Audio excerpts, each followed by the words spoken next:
മണമ്പൂർ വടശ്ശേരിക്കോണം റോഡിലുള്ള ഒറ്റൂർ തടത്തിൽ ജംഗ്ഷനിലാണ് ഞാനിപ്പോൾ നിൽക്കുന്നത്. തടത്തിൽ ജംഗ്ഷൻ ഇരുട്ടിലായിട്ട് ഒരു മാസത്തിലേറെ ആവുകയാണ്.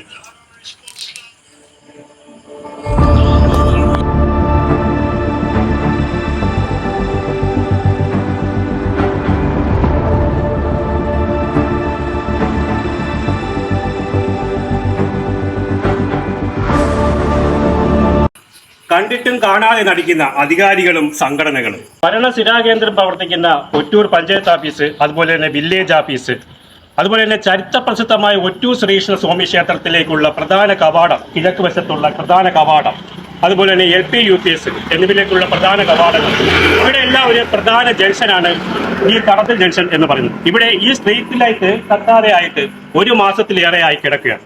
നാട്ടുകാരുടെ പരാതികൾ മേലാണ് മണമ്പൂർ മീഡിയ ഈ ഒരു വീഡിയോയുമായിട്ട് നിങ്ങളുടെ മുന്നിൽ വന്നിരിക്കുന്നത്. നിരവധി വ്യാപാര സ്ഥാപനങ്ങൾ ഇവിടെ സ്ഥിതി ചെയ്യുകയാണ്. മാത്രവുമല്ല, സന്ധ്യാസമയം പോലെ നൂറുകണക്കിന് വണ്ടികൾ അങ്ങോട്ടും ഇങ്ങോട്ടും പാഞ്ഞു പോവുകയാണ്. ഈ ഇരുട്ട് ഭാഗത്ത് ഒരു വളവ് കൂടിയുണ്ട്, അതുകൊണ്ട് അപകടവും പതിയെ കാത്തിരിക്കുകയാണ്. മാത്രമല്ല, നാട്ടിലെ പ്രധാന സംഘടനയായ റെസിഡൻസ് അസോസിയേഷന്റെ ഓഫീസും ഇവിടെയാണ്.